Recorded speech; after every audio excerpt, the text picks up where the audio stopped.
ಇದನ್ನು ಇಟ್ಕೊಂಡು B J ಪಿಯವರು ಊರೆಲ್ಲ ಲಬ್ಬ ಲಬ್ಬ ಲಬ್ಬ ಲಬ್ಬ ಲಬ್ಬ ಅಂತ ಬಡ್ಕತ್ತವ್ರೆ.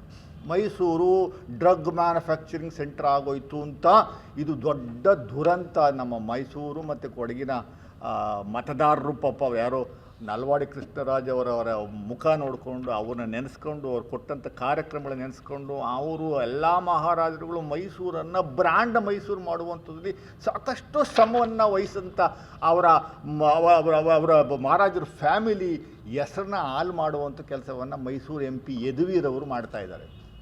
ತಳ ಗೊತ್ತಿಲ್ಲ ಬುಡ ಗೊತ್ತಿಲ್ಲದೇ ಡ್ರಗ್ ಮ್ಯಾನುಫ್ಯಾಕ್ಚರಿಂಗ್ ಸೆಂಟರ್ ಆಗಿದ್ದೆ ಮೈಸೂರಲ್ಲಿ. ನೆನ್ನೆ ಸೀಸ್ ಮಾಡಿರುವಂಥದ್ದು ಇಲ್ಲಿ 35 kg ಮೆಫಡ್ರಾನು ಮೈಸೂರಲ್ಲಿ ಸೀಸ್ ಮಾಡಿದ್ದೀವಿ ಅಂತ NCB ಅವರು ಹೇಳಾರೆ ಅಂತ ಬಾಯಿಗೆ ಬಂದಂಗೆ ಮಾಧ್ಯಮದ ಮುಂದೆ ಹೇಳಿಕೆ ಕೊಡುವಂಥದ್ದು ಎಷ್ಟರ ಮಟ್ಟಿಗೆ ಸರಿ? ಸ್ವಾಮಿ BJP ಅವರೇ, ನಿಮ್ಮ ಕೈ ಮುಗಿತೀವಿ.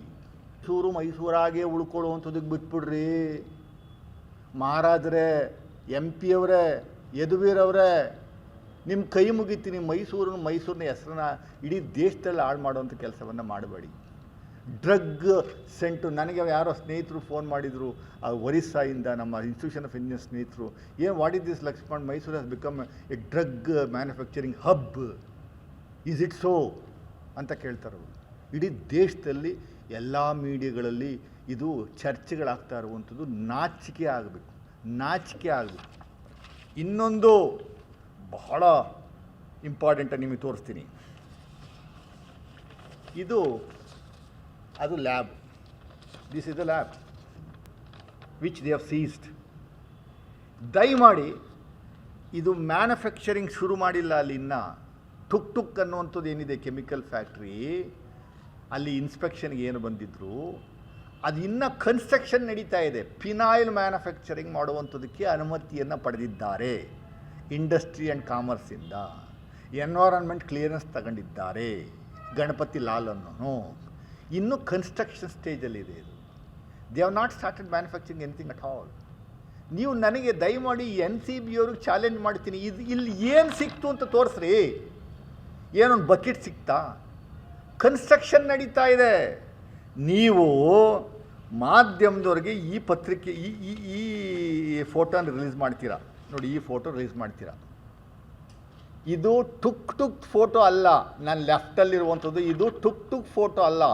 ಇದು ಆಲಿ ಇನ್ನೊಂದು ಕೆಮಿಕಲ್ ಫ್ಯಾಕ್ಟ್ರಿ ಫೋಟೋ. ಅದು ಕೆಮಿಕಲ್ ಮ್ಯಾನುಫ್ಯಾಕ್ಚರ್ ಮಾಡ್ತಾ ಇರುವಂಥ ಫೋಟೋನ ನೀವು ತೆಗೆದುಬಿಟ್ಟು ಮಾಧ್ಯಮದವ್ರು ರಿಲೀಸ್ ಮಾಡಿಬಿಟ್ಟು ಇದೇ ಟುಕ್ಕು ಇದನ್ನೇ ನಾವು ಬ್ಯಾನ್ ಮಾಡಿರೋದು, ಇದರಲ್ಲೇ ಮೆಫಡನ್ನು ಸಿಕ್ಕಿರುವಂಥದ್ದು ಹೇಳುವಂಥ ಕೆಲಸವನ್ನು ಮಾಡ್ತಾ ಇದ್ದಾರೆ. ನಾಚಿಕೆ ಆಗಲ್ವ ನಿಮ್ಗೆ? ಏನರಲ್ಲಿ ಹೊಡಿಬೇಕು ನಿಮಗೆ? ಏನರಲ್ಲಿ ಹೊಡಿಬೇಕು ಸ್ವಾಮಿ? ಇನ್ನು ಈ ಯೂನಿಟ್ ಶುರುವೇ ಆಗಿಲ್ಲ. Still it is under construction is going on.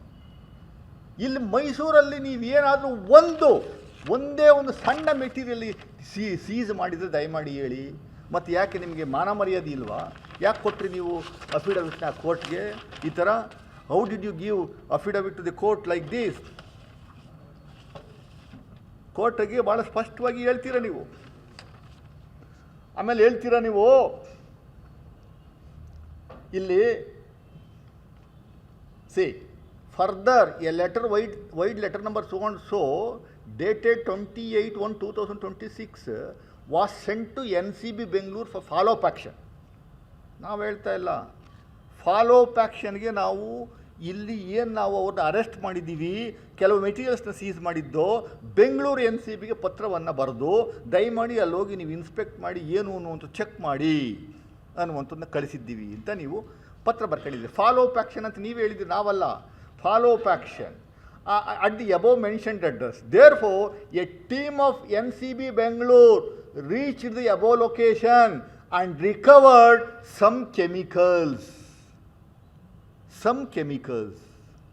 ಏನು ಇಲ್ಲಿ ಹೇಳ್ಬೇಕಾಯ್ತು? ಮೆಫಡ್ರನ್ನ ರಿಕವರ್ ಮಾಡ್ಕೊಂಡಿದ್ದೀವಿ ಅಂತ ಯಾಕೆ ಹೇಳಿಲ್ಲ? ಕೋರ್ಟ್ಗೆ ಯಾಕೆ ಹೇಳಿಲ್ಲ ನೀವು? Some chemical. ಏನು ಕೆಮಿಕಲ್ ಅದು? ಫಿನಾಯಿಲ್ ಮ್ಯಾನುಫ್ಯಾಕ್ಚರ್ ಮಾಡುವಂಥದ್ದಕ್ಕೆ ಯೂಸ್ ಮಾಡ್ತಾ ಇರುವಂಥ ಕೆಮಿಕಲ್ಲ. ಯೂನಿಟೇ ಶುರುವಾಗಿಲ್ಲ ಅಂತ ನೀವು ಇನ್ನೊಂದು ಪರದಲ್ಲಿ ಹೇಳ್ತಾರೆ ಇವರು. ಯೂನಿಟ್ ಇಸ್ ನಾಟ್ ಸ್ಟಾರ್ಟೆಡ್ ಅಂತ ಇವನೇ ಹೇಳ್ತಾನೆ. ಯಾರು NCB ಅವನೇ ಕೋರ್ಟ್ ಕೊಟ್ಟಿರುವಂಥ ಅಫಿಡವಿಟಲ್ಲಿ ಹೇಳ್ತಾನೆ. We have recovered some chemicals that were used to manufacture the seized drugs and sealed the lab, said lab ಅಂತ. that were recovered for you, which were used to manufacture seized drugs. Seized drugs ಎಲ್ಲಿದೆ? ಮೆಫಡ್ರಾನ್ ಎಲ್ಲಿದೆ ಸ್ವಾಮಿ? Suspected to B ಮೆಫಡ್ರಾನ್ ಅಂತ ನೀವೇ ಹೇಳ್ತೀರಾ ಅಫಿಡವಿಟ್ಟಲ್ಲಿ. ಆಮೇಲೆ ನೀವು ಹೇಳ್ತೀರಿ, ಆಮೇಲೆ ಇನ್ನೊಂದು ಹೇಳ್ತೀರಿ, ಇವರು ಬಿ ಜೆ ಪಿಯವರಿಗೆ ಯಾರೋ ಪ್ರೆಸ್ ಮೀಟಲ್ಲಿ ಇನ್ನೊಂದು ಯಾರೋ ವಕ್ತಾರ ಅಂತ ಅವನು ಇವನ್ನೆಲ್ಲ ಕೂತ್ಕೊಂಡು ಅದೆಲ್ಲೋ ಇಲ್ಲಿ ನೋಡಿ, ಇಲ್ಲಿ ಭಾಳ ಸ್ಪಷ್ಟವಾಗಿ ಹೇಳ್ತಾನೆ ಅವನು. The lab and the land were registered in the name of a person named Ganapati Lal Vishnoi, resident at house number 1735 T. Narsipura Road, opposite Nirmala Hospital, Sardar Vallabhai Patel Nagar, Mysore. ಏನು ಹೇಳ್ತಾನೆ ಅರ್ಥ ಮಾಡ್ಕೊಳ್ಳಿ ಇಂಗ್ಲೀಷ್ನ. The lab and the land or registered in the name of a person named Ganapathi Vaishnavi, resident of, ಇವನು ವಾಸ ಇರುವಂಥದ್ದು ಈ ಜಾಗ T Narasipura road, opposite Nirmala hospital, Sardar Vallabhbhai Patel road, Patel Nagar, Mysuru. ನೀವು ನೆನ್ನೆ ದಿವಸ ಈ ವರ್ಣ ಕಾನ್ಸ್ಟಿಟ್ಯೂನ್ಸಿನಲ್ಲಿ ಟಿ ನರಸೀಪುರ ರೋಡಲ್ಲೂ ಸಿಕ್ಕಾಕೊಂಡವ್ರು ಇವರು ಮ್ಯಾನುಫ್ಯಾಕ್ಚರಿಂಗ್ ಮಾಡ್ತಾ ಇರುವಂಥದ್ದು ಅಂತ ಬಾಯಿಗೆ ಬಂದಂಗೆ ಹೇಳ್ತಾರಲ್ಲ ನೀವು. ಅವನು ಯಾರೋ ವಕ್ತಾರ ಅಂತ, ಅವನು is A resident of this place ಅಂತ ಅಡ್ರೆಸ್ ಮೆನ್ಷನ್ ಮಾಡಿದ್ರೆ ಅಲ್ಲೂ ಸಿಕ್ಕಾಕೊಂಡವ್ರೆ ಮ್ಯಾನುಫ್ಯಾಕ್ಚರಿಂಗ್ ಮಾಡುವಂಥದ್ರಲ್ಲಿ ಅಂತ ಹೇಳುವಂಥ ಕೆಲಸವನ್ನು ಮಾಡಿ ಜನಗಳಿಗೆ ದಿಕ್ಕು ತಪ್ಪಿಸುವಂಥ ಕೆಲಸವನ್ನು ಮಾಡ್ತಾಯಿದ್ದಾರೆ. ಎಷ್ಟರ ಮಟ್ಟಿಗೆ ಸರಿ, ಯಾವುದ್ರಲ್ಲಿ ಹೊಡಿಬೇಕು ನಿಮಗೆ?